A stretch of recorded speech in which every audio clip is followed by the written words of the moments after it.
Normandy, July 1944. The morning mist still clings to the hedgerows, the air heavy with damp soil and the bitter scent of gunpowder.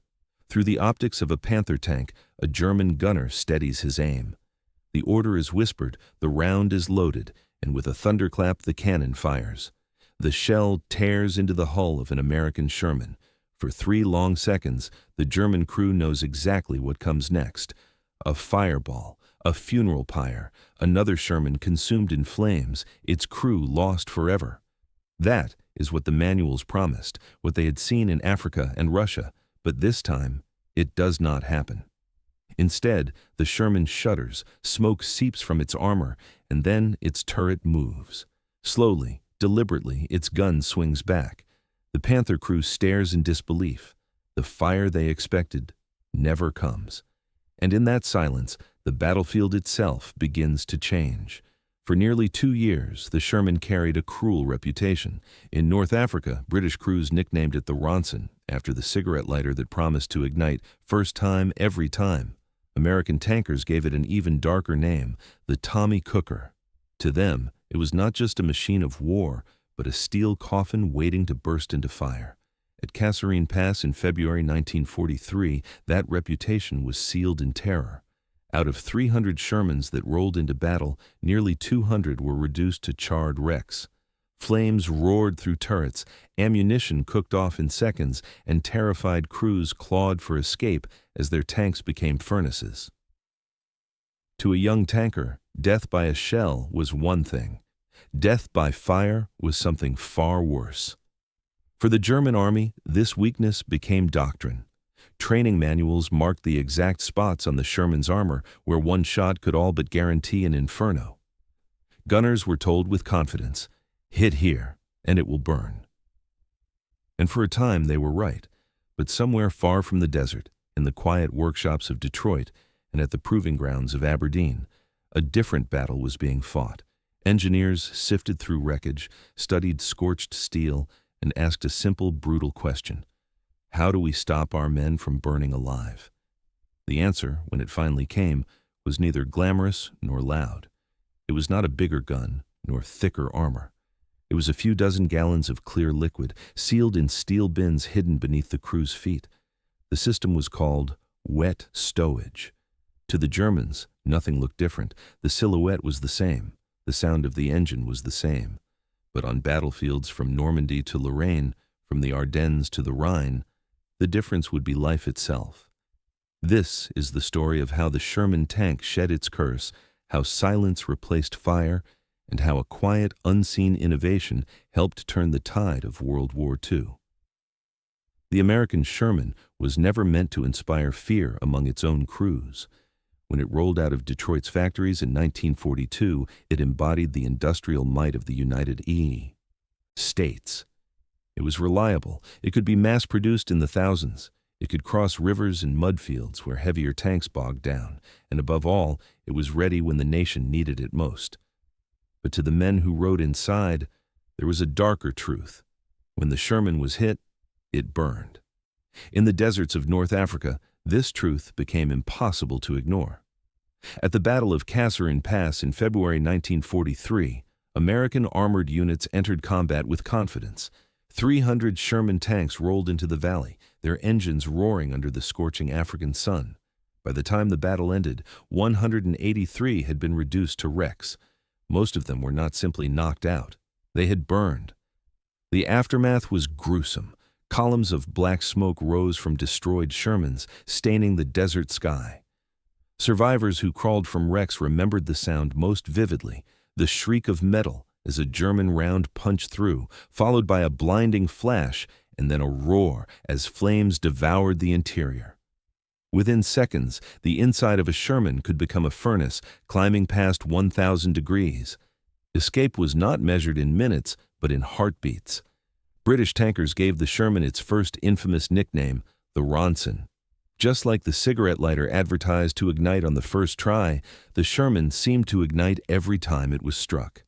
American crews, with their own bitter humor, began calling it the Tommy Cooker, a reference to the small portable stove British soldiers carried. Both names carried the same dreadful truth. If you were inside a Sherman when it was hit, you were likely to die by fire. This reputation did more than destroy tanks. It destroyed morale. Veterans whispered to new recruits that they could tell from the sound of a hit whether it was fatal. If the shot had found the ammunition racks, there was no hope. Men fought each other for hatches, scrambling to escape. Wounded crewmen were left behind, their comrades forced to abandon them as flames swallowed the compartment. For many, this was the worst way to die. A shell that killed outright was almost merciful compared to being burned alive. The thought corroded morale, seeping into every mission. Tankers climbed into their vehicles not with confidence, but with dread. Some admitted openly they trusted the Sherman to get them to the fight, but not to bring them home. And yet, in many ways, the Sherman was an excellent tank. It was easy to repair, simple to operate, and rugged enough to handle mud, snow, and rivers. In the hands of American industry, it could be produced in staggering numbers, but none of those strengths mattered to the men inside when a single German shell could turn their tank into a coffin. What made the problem worse was that the German army understood it all too well. In training schools across the Reich, instructors pointed to diagrams of the Sherman and marked the exact spots where its ammunition was stored. "Hit here," they told. Their gunners in the American tank would burn. At Kummersdorf Proving Grounds, German engineers dissected captured Shermans, measuring every weakness, and their reports became doctrine. The message was clear. A penetrated Sherman was a burning Sherman.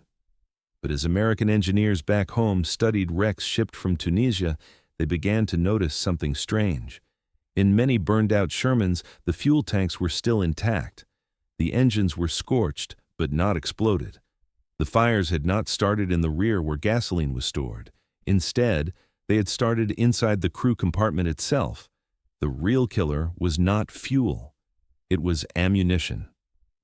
In the Sherman's early design, more than 70 rounds of ammunition, high explosive and armor-piercing, were stacked high in the sponsons above the tracks and around the turret basket.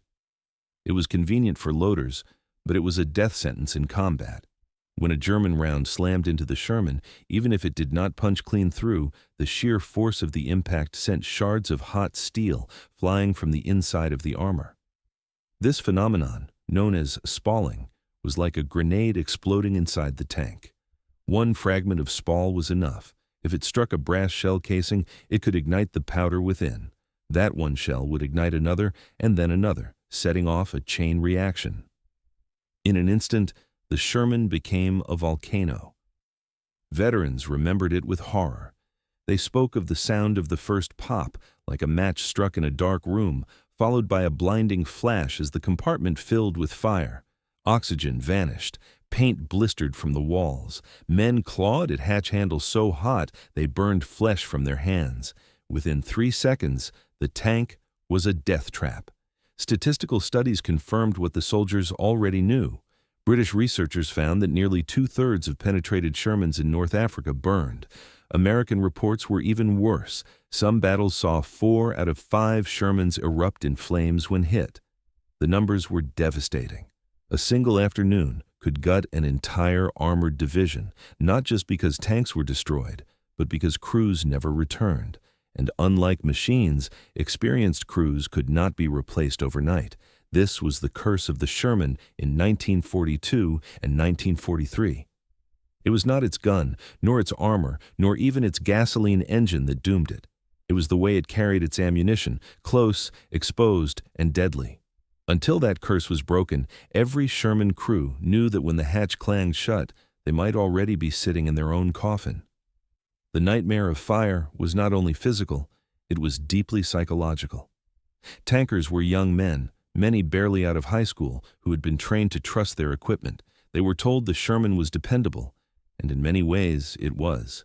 It could run long distances without breaking down, start reliably in the cold, and be repaired in the field with basic tools.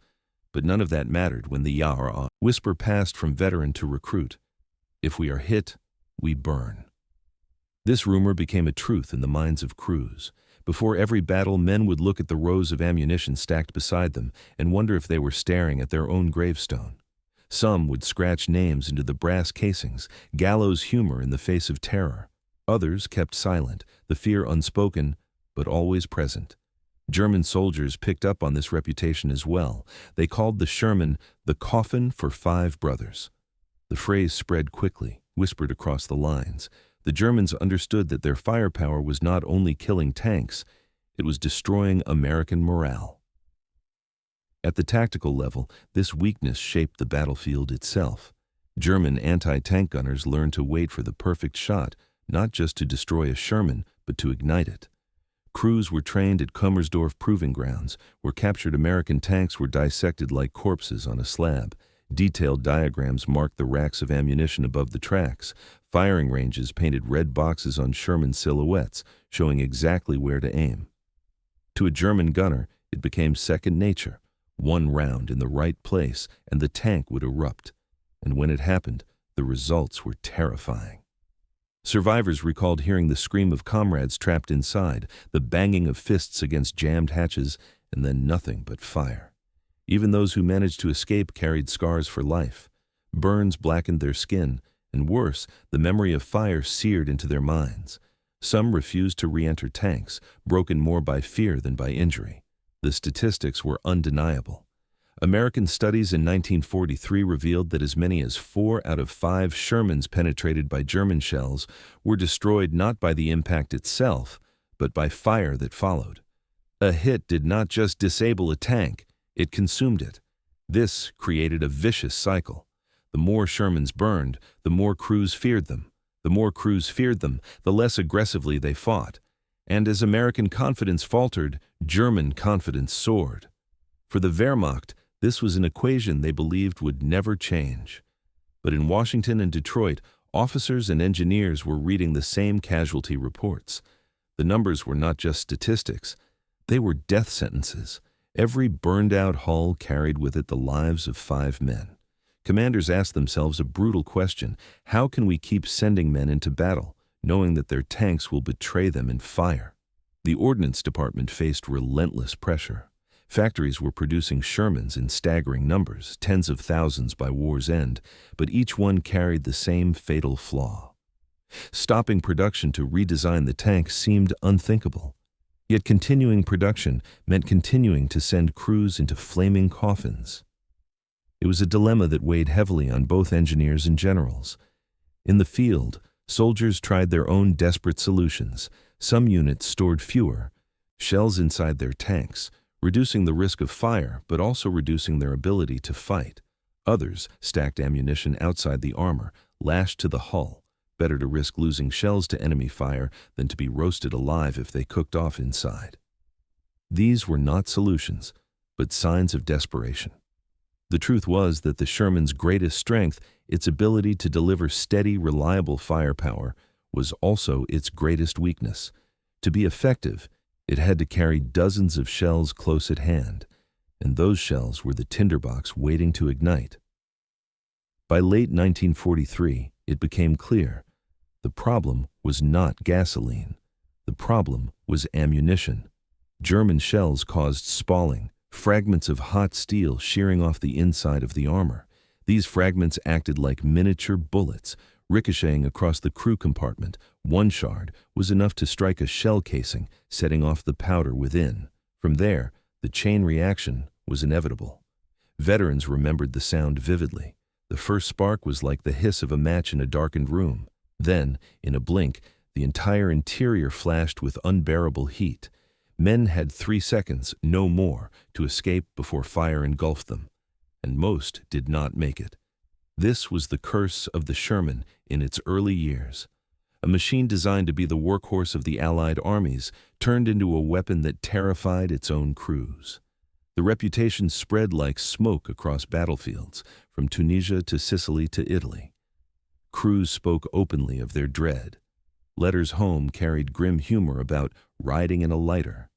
Some men prayed before every mission, not for victory, but for mercy if the fire came. For the Germans, it was a gift. Their training told them where to aim, and their doctrine assumed that American tanks would always burn. Confidence hardened into certainty. And as long as the Sherman's curse remained, the battlefield equation seemed set in stone. But in laboratories back home, engineers were beginning to see the truth hidden beneath the wreckage. They traced scorch marks across shattered steel. They examined shells half-melted in racks. They interviewed the few survivors who escaped burning tanks. And slowly, a picture emerged. The fire was not unstoppable. It was not inevitable. It was a problem, terrifying, yes, but a problem that might yet have a solution. By the spring of 1943, the reputation of the Sherman as a burning coffin could no longer be denied.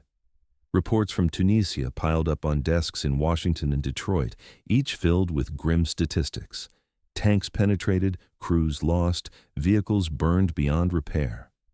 These were not just technical notes, they were death sentences written in bureaucratic language. Behind every number was a crew of 5 men who had trusted their machine, only to be consumed by it. The Ordnance Department faced a nightmare dilemma.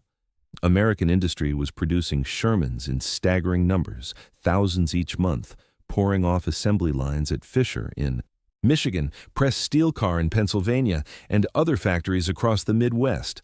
To halt production and redesign the tank from scratch would slow the flow of armor to the front.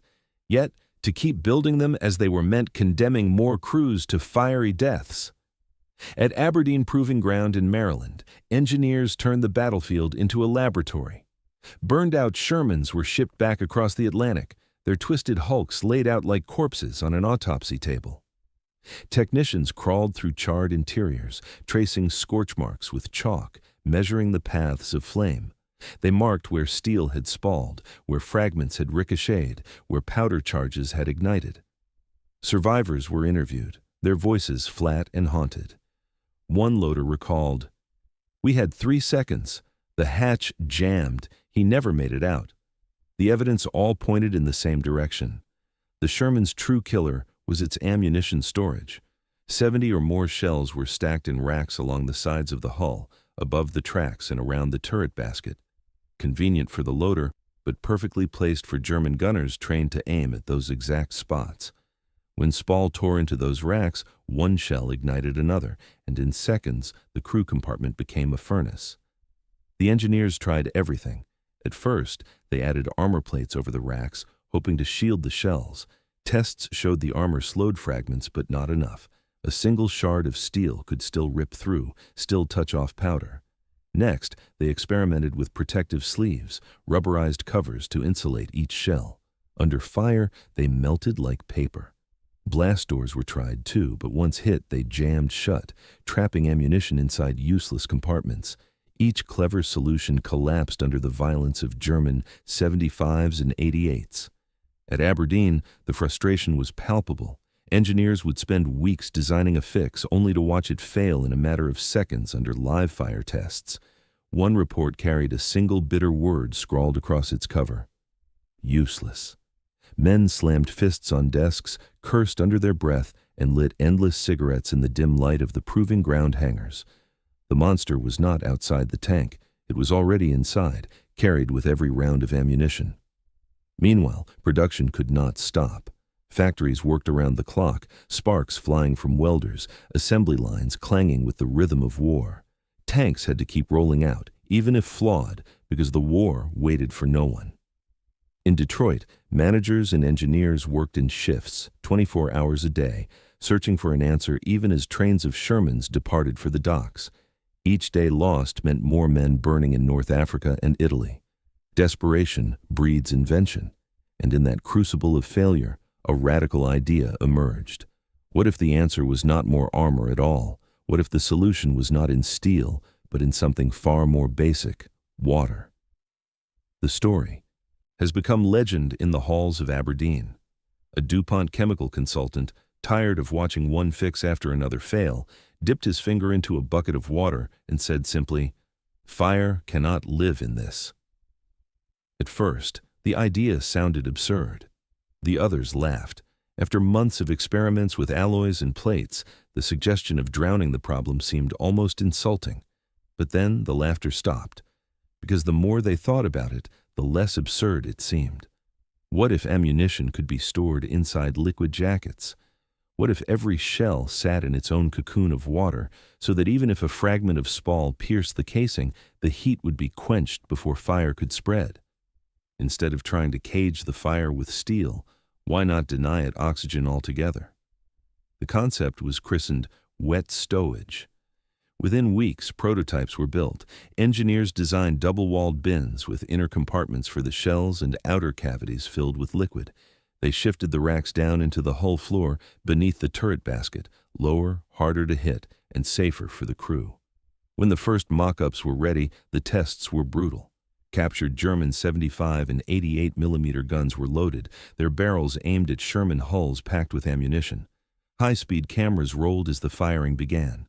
The results stunned everyone watching. In the old dry racks, a single hit turned the tank into an inferno. A flash, a roar, a plume of flame blasting upward, leaving nothing but a gutted shell. But when the same guns struck the wet bins, the effect was entirely different.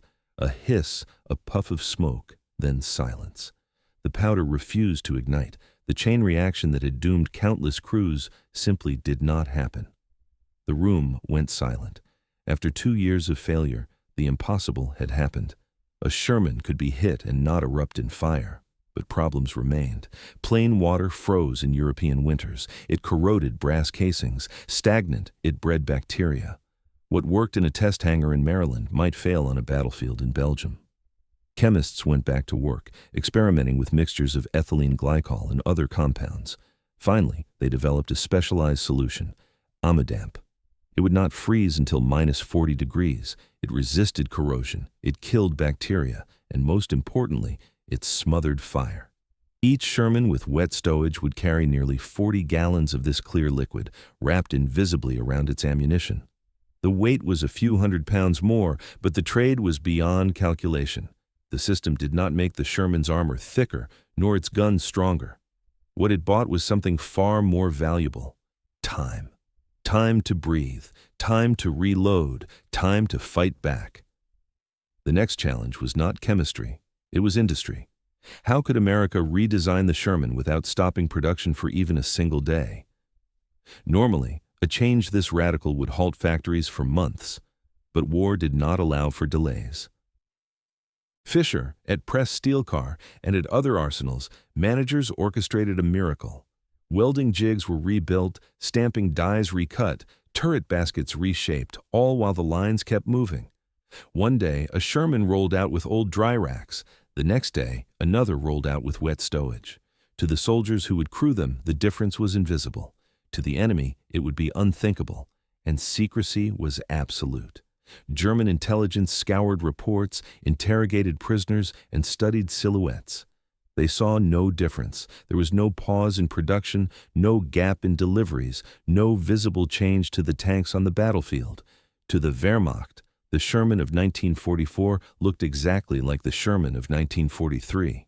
They could not know that the flaw they had studied so carefully had already been erased. On January 3, 1944, the first M4A176W rolled off the line. By June, as Allied forces stormed Normandy, thousands of wet stowage Shermans were already crossing the Atlantic.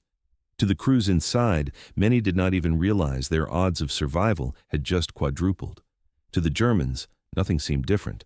But soon, on the fields of France, they would learn the truth in fireless silence. July 1944. Normandy's hedgerows are thick with smoke, dust, and the smell of cordite. The German Panther, the pride of Hitler's armored forces, crouches behind hedges and sunken lanes. Its gunner steadies the crosshairs, and with a crack of thunder, the 75 mm round punches into the side of an American Sherman. Sparks fly, steel shrieks, smoke curls from the hull. The crew waits for the inferno that doctrine promised, but it never comes. Instead, the Sherman shudders, smokes, and then keeps moving. Its turret grinds around, barrel swinging toward the German position. To the Panther crew, the moment is unthinkable. Training had assured them that one shot would bring fire. The Kummersdorf manuals had been clear. For 2 years, that certainty had been their doctrine. Now, before their eyes, it has evaporated. This was the new reality of Normandy in the summer of 1944. The Americans had quietly rewritten the rules of armored warfare.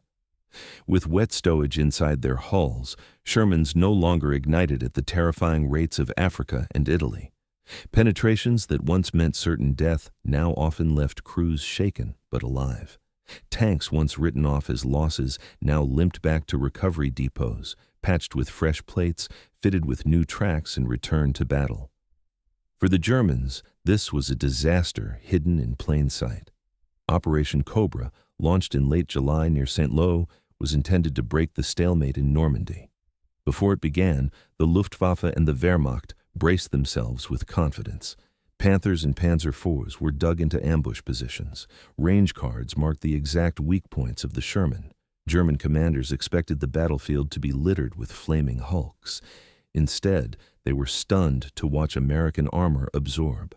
Hits, smoke, but not burn, and keep coming. Reports filtered back from the front. A company commander wrote that multiple penetrations had been observed, but fires had not occurred. Another insisted that enemy tanks had withdrawn under power despite clear hits. At higher headquarters, officers dismissed these reports as exaggerations or failures of marksmanship. They could not believe that the Sherman itself had changed. But for the men in the hedgerows, the truth was undeniable. The math of armored combat had been overturned. In battle after battle, that reversal multiplied. At Lorraine in September 1944, the 4th Armored Division clashed with the newly formed 113th Panzer Brigade. In heavy fog, Panthers ambushed Patton's spearhead, firing from ranges where the Shermans could barely see them. Shells slammed into American tanks, sparks leaping from armor, smoke curling into the mist. By doctrine, the division should have been annihilated. On paper, it was. Out of 151 Shermans hit, 110 were listed as losses. German reports claimed a decisive victory. Yet the truth was brutally different. Of those 151 tanks, only 41 were total write-offs. The rest were recovered, repaired, and returned to service within days. A division that by German calculation should have ceased to exist reappeared whole again, ready to fight. Patton, who had once criticized the Sherman's gun as too small, changed his mind after Lorraine. He understood now that survivability, not firepower, was the real currency of armored war. The same story played out in December during the Battle of the Bulge. Hitler's last gamble depended on speed, on the assumption that American armor would crumble as it had in Tunisia. Kampfgruppe Piper, the tip of the spear, drove west with Panthers and Tigers, confident that each engagement would destroy American battalions by fire. Yet at places like Stoumont and Bastogne, Shermans that were penetrated refused to burn. Crews fought on or limped back to be repaired. German timetables, built on outdated assumptions, collapsed. Fuel ran short, momentum stalled, and the offensive bled out in the snow. The psychological effect was immense. In 1943, American tankers climbed into Shermans with dread. They joked bitterly about being Ronsons, but behind the humor lay terror. They knew 3 seconds was all they had if a shell pierced their armor. But by late 1944, with wet stowage beneath their feet, hope returned. They understood they could still be killed, but they no longer believed they were doomed. That sliver of confidence transformed the way they fought. Crews pressed attacks harder, maneuvered more aggressively, and trusted their machines to keep them alive long enough to strike back. For German crews, the reversal was crushing. They did everything their training demanded: perfect aim, perfect range, textbook hits, and yet their targets lived. Each failure eroded confidence. Each tank that refused to burn sowed doubt. The manuals from Kummersdorf became lies. The red boxes on range targets became traps. Doctrine and battlefield reality had split apart, leaving German tankers with nothing but confusion and despair. The statistics tell the story with cold precision. In North Africa and Italy, 60 to 80% of Shermans that were penetrated erupted in fire. With wet stowage, that number fell to just 10 to 15%. The effect was staggering. Thousands of tanks that would have been destroyed were instead repaired. More importantly, thousands of crews who would have been incinerated lived to fight again. The arithmetic of war had been quietly rewritten. For every Sherman saved, 5 trained men were preserved. Multiply that across the divisions, and it meant tens of thousands of veterans who carried their experience from one battle to the next. Machines could be replaced. Men could not. By the time the Allies crossed the Rhine in 1945, German officers were still clinging to attrition tables that assumed American tanks would vanish in fire. Instead, they were met by divisions that seemed to resurrect themselves after every clash. To the Wehrmacht, it felt like facing ghosts, tanks they thought destroyed returning again and again. The change had been invisible, unglamorous, and utterly decisive. A few dozen gallons of clear liquid sloshing beneath steel floors had reshaped the battlefield of Europe. History often remembers the weapons that thundered, the Tiger tank, the B-17 Flying Fortress, the blinding flash that ended a war. These images dominate our memory of World War II. Yet victory is not always forged in noise. Sometimes it rests in silence, in details so small they pass unnoticed until the war is over. The Sherman's wet stowage was such a detail. A few dozen gallons of clear liquid hidden inside steel bins beneath the turret floor. It had no roar, no silhouette to strike fear. But it quietly saved lives. Every time a German crew fired with certainty, waiting for the inferno their manuals promised, and saw instead a Sherman still fighting back, there lay its victory. Every time American crews crawled out alive, coughing but breathing, there lay its miracle. This was not about building the biggest gun. It was about survivability, about preserving men so they could fight another day. The Germans built weapons of awe, Panthers and Tigers, heavy, complex, dazzling. The Americans asked a simpler question: how do we stop our men from burning alive? And they answered it not with spectacle, but with chemistry, plumbing, and production lines that never stopped. The effect was profound. Fire probability dropped by 3/4. Thousands of tanks once doomed were repaired. Thousands of men once marked for death survived. In the crucible of World War II, this quiet change tilted the scales. Perhaps that is the lasting lesson. True strength lies not only in destruction, but in preservation. If a hidden system of wet stowage could help change the course of World War II, then in our own time, small acts of courage and compassion may yet shape a more peaceful world.